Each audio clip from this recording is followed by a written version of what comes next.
Well, let me stay on the shareholder thing, and then I want to come to the things that you can do better. The stock price, as we sit here, is up around $60 a share, which is not the historic high. Historic high was a little bit less than $20 above that a few years back, but it is the high for the last 4 years, and this is as a result of many more people coming into the store to buy food. A lot of same-store sales are surging, and just in general, the projections that you had for this period of time were not they're not as high as what the reality has been. What do you attribute that to? Is this a case of you just doing a good job, or is the world changing and you're benefiting from the change? I think it's both.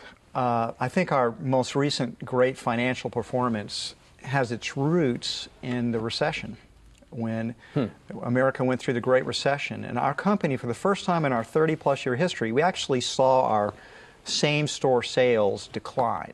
Right. People just cut back on everything. Right.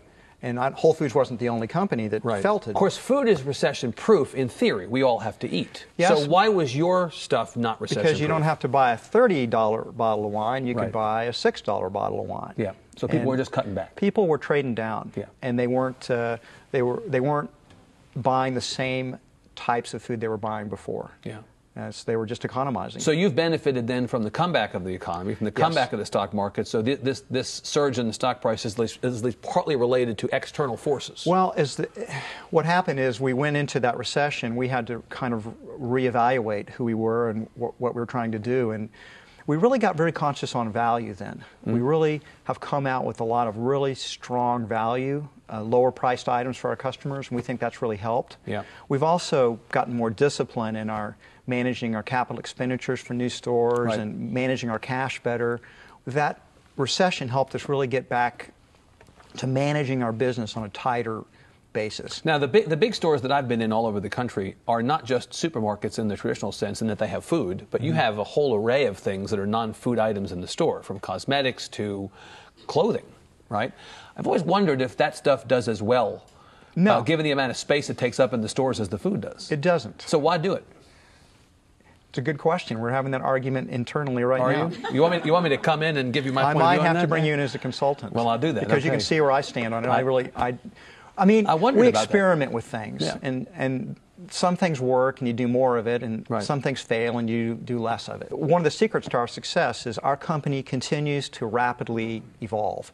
We're continually improving. We never sit still. We always think we can do better. And because we're decentralized and the stores are very empowered, they're allowed to experiment. And so good ideas quickly get adapted and improved upon in other parts of the country. You encourage individual stores, individual markets to tailor what they offer to those markets. In some ways, Whole Foods is the opposite of what many chains do. Let's say McDonald's, which kind of comes out with a prototype and then makes it all exactly the same. Every place, Whereas every one of our stores is more like a custom home. So the Columbus Circle store in New York and the Austin, Texas flagship would not necessarily have the same things or approach it the same way. They do not have the same things, and they're very different stores. The things that work, we do copy and try to improve on them, but we don't do things exactly the same way. How do the prepared foods in this? This is again as a customer, I wonder this. How do the prepared foods in the store? Do you devote a lot of space to not only massive salad bars, but also an awful lot of prepared foods, which in theory are very good for people who are busy, on the go? But you take up a lot of space in the stores with that. I just wonder if that's a good seller for you. I'm pretty sure we're operating the highest volume restaurants in the United States. Is that right? Yeah. Do you think of yourselves that way? Well, if you add up all the sales that we do in prepared foods. Including all the counters in the stores where you can go have fresh fish or barbecue or whatever else. If you add it all up and you compare it to the sales that the restaurant industry publishes, we're doing a lot more business. Was that deliberate or was that an accident strategically? Did you go into this thinking, I know this is going to work, or did you just think, it's a lark, we're going to try it, and if it doesn't work, we'll pull back? We started doing prepared foods in a serious way about over 20 years ago with our Palo Alto store. And it was very successful. And then we've been adding on to it. And then actually our Columbus Circle store, when that opened up, we did a bigger prepared foods, and it was so fabulously successful that we began to adopt much higher prepared foods percentages throughout the company. And our store here in Austin was kind of the next iteration of that.